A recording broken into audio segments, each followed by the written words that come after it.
باللہ من الشیطان الرجیم بسم اللہ الرحمن الرحیم صلی اللہ علیہ حبیبہ سیدنا محمد علیہ وصحبہ وبارک وسلم۔ یا اللہ اپنی صفت نور اور صفت علیم سے مدد فرما۔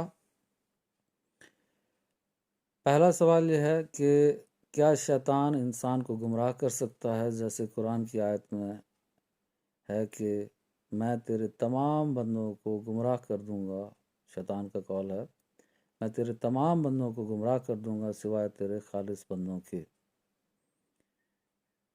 تو اس سوال کا جواب یہ ہے کہ شیطان کو اللہ نے یہ اختیار نہیں دیا ہے کہ وہ کسی کو گمراہ کر سکے۔ اللہ قرآن میں فرماتا ہے کہ جس کو چاہتا ہوں میں ہدایت دیتا ہوں اور جس کو چاہتا ہوں میں گمراہ کرتا ہوں۔ تو جن آیات میں یہ ذکر ہوا جو اللہ نے قرآن میں شیطان کا قول نقل کیا، یا جن احادیث میں یہ ذکر ہوا کہ شیطان گمراہ کر دیتا ہے، اس کا معنی یہی ہوتا ہے کہ وہ صرف گناہ کے وسوسے دیتا ہے، برائی کا خیال دل میں پیدا کرتا ہے، پیدا نہیں کرتا، ڈالتا ہے، کیونکہ اچھائی کو پیدا کرنے والا بھی اللہ ہے اور برائی کو پیدا کرنے والا بھی اللہ ہے۔ نیک لوگوں کو بھی اسی نے پیدا کیا اور برے لوگوں کو بھی اسی نے پیدا کیا۔ زمین اور آسمان کے اندر جو کچھ موجود ہے اور جو تمام کائنات ہیں، سب کو پیدا کرنے والا وہی ہے، کیونکہ جو توحید کے جو درجے ہیں وہ 4 ہیں، تو یہ تیسرا درجہ ہے۔ تو اچھائی بھی پیدا وہی کرتا ہے، برائی کو بھی۔ تو شیطان کیا کرتا ہے؟ بات یہ ہو رہی تھی کہ برائی کو دل میں ڈالتا ہے، پیدا نہیں کرتا، وسوسے دیتا ہے، بس زبردستی گناہ نہیں کرا سکتا۔ تو خلاصہ کلام مختصر بات یہ ہو گئی کہ شیطان صرف برائی کی دعوت دیتا ہے، وسوسہ دیتا ہے، اور اسی وجہ سے وہ دوزخ میں داخل ہوگا۔ کیونکہ لوگ یہ سوال کرتے ہیں کہ جب وہ برائی کرا نہیں سکتا، صرف وسوسہ ہی دے سکتا ہے، تو پھر اس کو دوزخ میں کیوں ڈالا جائے گا؟ تو دوزخ میں اس کو یہی وسوسہ ڈالنے کی وجہ سے داخل کیا جائے گا، برائی کی دعوت دینے کی وجہ سے دوزخ میں داخل کیا جائے گا۔ یہ نہیں کہ وہ زبردستی گناہ کرا سکتا ہے۔ اگر وہ زبردستی گناہ کرانا شروع کر دے، آپ کو زبردستی شراب پلا دے، زنا کرا دے، چوری کرا دے، تو پھر اس میں تو آپ کی غلطی نہ ہوئی، شیطان کی غلطی ہوئی، تو آپ کو کیوں دوزخ میں ڈالا جائے گا؟ اس لیے شیطان کبھی گناہ زبردستی نہیں کرا سکتا، نہ ہی فرشتہ زبردستی نیکی کرا سکتا ہے۔ اس پہ پہلے بھی بہت دفعہ بات ہو چکی ہے۔ ایک سوال یہ ہے کہ اگر اللہ ہی انسان کو گمراہ کر دے تو پھر اس کو کون بچا سکتا ہے؟ پھر اس میں انسان کی کیا غلطی ہے؟ تو اس کا جواب یہ ہے کہ اللہ نے انسان کو 2 اختیار عطا فرمائے ہیں، ایک نیکی کا اور ایک برائی کا۔ انسان اپنی مرضی سے، اپنے اختیار سے چاہے تو نیکی کرے، چاہے تو برائی کرے۔ جب وہ نیکی کرتا ہے تو اللہ اس کے لیے ہدایت کو پیدا فرما دیتا ہے، اور جب وہ برائی کرتا ہے تو اللہ اس کے لیے گمراہی کو پیدا فرما دیتا ہے۔ تو جن آیات میں یہ آتا ہے کہ اللہ چاہے تو سب کو گمراہ کر دے، یا اللہ جسے چاہتا ہے ہدایت دیتا ہے یا گمراہ کرتا ہے، اس کا مطلب یہ نہیں ہے کہ اللہ خود بخود جان بوجھ کر کسی کو گمراہ کر دیتا ہے، ایسا اللہ نہیں کرتا، بلکہ ہم اختیار سے برائی کرتے ہیں، جبکہ ہمارے پاس اختیار تھا نیکی کرنے کا بھی، دونوں اختیار تھے، تو ہم نے اپنے اختیار سے برائی کی، اس وجہ سے اللہ نے گمراہی کو پیدا کر دیا ہمارے لیے، اور ہم گمراہ ہو گئے۔ تو غلطی اس میں ہماری ہے۔ ایسے اللہ قرآن میں فرماتا ہے کہ جو تکلیف اور مصیبت تمہیں پہنچتی ہے وہ تمہارے اپنے ہاتھوں کی کمائی ہے۔ تو یہ ہماری سب اپنی حرکتیں ہیں، ہمارے اپنے گناہوں کا نتیجہ ہے کہ ہم گمراہ ہو جاتے ہیں۔ تو بے شک اللہ ہی ہدایت دیتا ہے، اللہ ہی گمراہ کرتا ہے، پر گمراہ کیسے کرتا ہے؟ خود بخود نہیں، کسی کو پکڑ کے گمراہ کر دیتا۔ اگر وہ گناہ کی طرف جائے تب اس کے لیے گمراہی کو پیدا کرتا ہے، پھر بھی رعایت دیتا ہے کہ اگر وہ توبہ کر لے تو اس کو بخش دیتا ہے۔ ایک سوال اور ہے، وہ کہتے ہیں میں جس سے بھی یہ سوال پوچھتا ہوں تو وہ ناراض ہو جاتے ہیں، تو آپ اس سوال کا جواب دے دیں کہ کیا اللہ مسلمان ہے یا کافر ہے، اس کا کون سا مذہب ہے؟ تو اس کا جواب یہ ہے کہ اللہ پاک نے مذہب کو انسان کے لیے اور جن کے لیے پیدا فرمایا، دین اسلام کو انسان اور جن کے لیے پسند فرمایا، باقی کسی مخلوق کے لیے نہیں، اور اللہ مخلوق ہونے سے ہی پاک ہے۔ اللہ کا کوئی مذہب نہیں ہے، اللہ کا کوئی دین نہیں ہے، نہ ہی وہ مسلمان ہے، نہ ہی وہ کافر ہے، توبہ نعوذ باللہ۔ وہ مسلمان اور کافر ہونے سے ہی پاک ہے، وہ مذہب کی قید سے ہی پاک ہے، اس لیے اس کا کوئی مذہب نہیں ہے۔ مذہب جو ہے وہ انسان اور جنات کے لیے اللہ نے پیدا فرمایا، اس لیے وہ قرآن میں فرماتا ہے اور میں نے تمہارے لیے دین اسلام کو پسند فرما لیا ہے۔ ایک سوال یہ ہے کہ کیا اللہ نور سے بنا ہے؟ کیونکہ اللہ قرآن میں فرماتا ہے میں زمین و آسمانوں کا نور ہوں۔ تو بے شک اللہ زمین و آسمانوں کا نور ہے، اور نور اللہ کی صفت ہے، اللہ کی خوبی ہے۔ تو اللہ کی ذات اور صفات ہمیشہ سے موجود ہیں، اللہ کسی چیز سے نہیں بنا، اللہ کی ذات کسی چیز سے نہیں بنی۔ اگر وہ کسی چیز سے بنی ہوتی یا نور سے بنی ہوتی، اس کی ذات یعنی اللہ پاک کی ذات اگر نور سے بنی ہوتی تو وہ ذات بننے میں نور کی محتاج ہوتی، تو اللہ نور کا محتاج ہوتا، اور جو محتاج ہو وہ خدا نہیں ہو سکتا، اس لیے اللہ کبھی نہیں بنا۔ اگر آپ یہ کہیں کہ وہ نور سے بنا ہے تو وہ کبھی تو بنا ہوگا، پھر کبھی تو اس کی ابتدا ہوگی، تو جس کی کبھی کوئی ابتدا ہو، کبھی بنا ہو، تو پھر وہ بھی خدا نہیں ہوتا، جو محتاج ہو وہ بھی خدا نہیں ہوتا۔ اس لیے اللہ ہمیشہ سے موجود ہے اور ہمیشہ رہے گا، اللہ نور سے نہیں بنا، اور اس آیت کا کوئی انکار نہیں۔ بے شک اللہ زمین و آسمانوں کا نور ہے، پر نور اس کی صفت ہے، خوبی ہے، وہ نور سے بنا نہیں ہے، کسی بھی چیز سے نہیں بنا ہے۔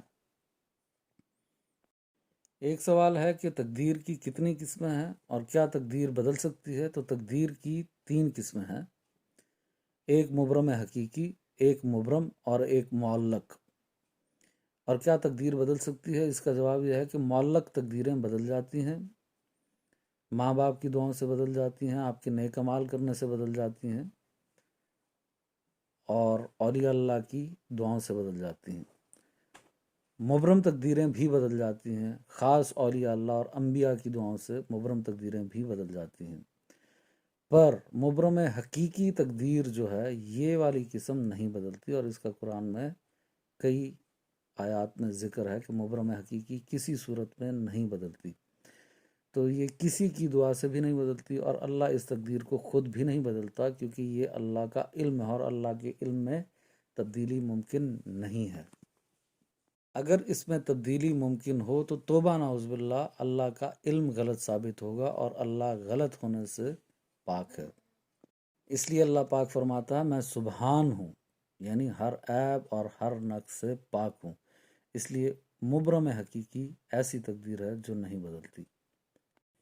ایک سوال ہے کہ کیا فرشتے افضل ہیں یا انسان؟ تو اس کا جواب میں پہلے بھی دے چکا ہوں، پھر بھی مختصر طور پہ دے رہا ہوں کہ انبیاء جو ہیں، جو انبیاء اور رسول ہیں، وہ عام فرشتوں سے بھی افضل ہیں اور خاص فرشتوں سے بھی افضل ہیں۔ باقی جو عام انسان ہیں یہ عام فرشتوں سے افضل ہیں، پر خاص فرشتوں سے افضل نہیں ہیں۔ خاص فرشتے کون سے؟ جیسے حضرت جبرائیل، میکائیل، اسرافیل، حضرت اسرائیل، یہ سب خاص فرشتے ہیں، فرشتوں کے رسول ہیں۔ عام انسان ان فرشتوں سے افضل نہیں ہے، عام انسان خاص فرشتوں سے افضل نہیں ہے، عام انسان عام فرشتوں سے افضل ہیں۔ پر جو انسانوں میں نبی اور رسول آئے ہیں یہ عام فرشتوں سے بھی افضل ہیں اور خاص فرشتوں سے بھی افضل ہیں۔ ایک سوال انہوں نے کیا ہے کہ جب نبی پاک صلی اللہ علیہ وسلم آخری نبی ہیں تو پھر حضرت عیسیٰ علیہ السلام کیسے آئیں گے؟ اگر وہ آئیں گے تو آخری نبی وہ ہو جائیں گے۔ اس کا جواب یہ ہے کہ نبی پاک صلی اللہ علیہ وسلم کے بعد کوئی نیا نبی نہیں آ سکتا، پہلے والے نبی آ سکتے ہیں، اور پہلے والے نبی بھی وہ آ سکتے ہیں جو ابھی تک زندہ ہیں، جیسے حضرت خضر علیہ السلام نبی ہیں اور ابھی تک زندہ ہیں، حضرت الیاس علیہ السلام نبی ہیں اور ابھی تک زندہ ہیں، ایسے حضرت عیسیٰ علیہ السلام بھی نبی ہیں اور رسول بھی ہیں اور ابھی تک زندہ ہیں۔ تو پہلے والا نبی آ سکتا ہے پر نیا نبی نہیں آ سکتا، اس لیے جب فرمایا گیا قرآن میں اور حدیث میں کہ نبی پاک صلی اللہ علیہ وسلم آخری نبی ہیں اور ان کے بعد کوئی نبی نہیں آ سکتا، تو اس سے مراد یہ ہے کہ کوئی نیا نبی نہیں آ سکتا، پہلے والا نبی آ سکتا ہے، اور پہلے والا نبی بھی صرف وہی آئے گا جو ابھی تک ظاہرہ طور پر حیات ہو، یعنی ابھی تک فوت نہ ہوا ہو۔ ایک اور سوال ہے کہ سب سے زیادہ علم رکھنے والا فرشتہ کون سا ہے؟ کیا وہ حضرت جبرائیل ہیں؟ تو حضرت جبرائیل فرشتوں کے رسول ہیں اور بہت بڑی ہستی ہیں۔ بہرحال جو سب سے زیادہ علم رکھنے والا فرشتہ ہے اس کا نام ہے قلم فرشتہ، اس کا ذکر قرآن میں بھی ہے اور حدیث میں بھی ہے۔ یہ وہ فرشتہ ہے جب اللہ نے لوح محفوظ کو سب سے پہلے قلم کو پیدا فرمایا اور پھر لوح محفوظ کو پیدا فرمایا، اور اللہ نے اس کو اتنا زیادہ علم عطا فرمایا اور اس کو حکم دیا کہ قیامت تک کے تمام واقعات کو لکھ دو، تو اس کو اللہ نے بڑا وسیع علم عطا فرمایا کہ یہ اول سے لے کے آخر تک کے تمام واقعات کو جانتا ہے اللہ کی عطا سے، اور تمام چیزوں کو اس نے لکھ دیا۔ تو یہ ایک ایک ذرے سے واقف ہے، یہ سب سے بڑا فرشتہ ہے، سب سے بڑا عالم فرشتہ ہے۔ جب حضرت آدم علیہ السلام کو سجدے کا حکم دیا گیا تو اس فرشتے کو نہیں بلایا گیا تھا، باقی سارے فرشتوں کو بلایا گیا تھا، اس کو نہیں بلایا گیا تھا کیونکہ اللہ چاہتا تھا کہ حضرت آدم کو سجدہ کیا جائے، اور وہ علم کی فضیلت کی وجہ سے کیا جائے۔ تو اللہ پاک نے فرمایا ہم نے سکھا دیا آدم کو سب چیزوں کے نام، اگر تم سچے ہو تو تم بھی بتاؤ۔ تو فرشتوں نے کہا ہم نہیں جانتے مگر اتنا جتنا تو نے ہمیں بتا دیا۔ تو اللہ نے فرمایا پھر سجدے میں جھک جاؤ، سجدے میں گر جاؤ۔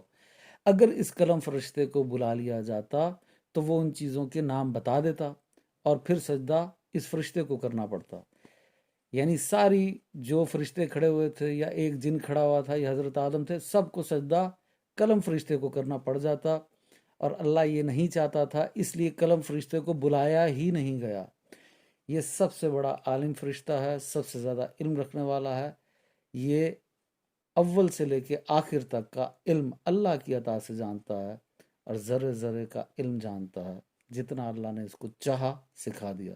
یہ سب سے بڑا عالم فرشتہ ہے، اس کا ذکر قرآن میں بھی ہے اور حدیث میں بھی ہے۔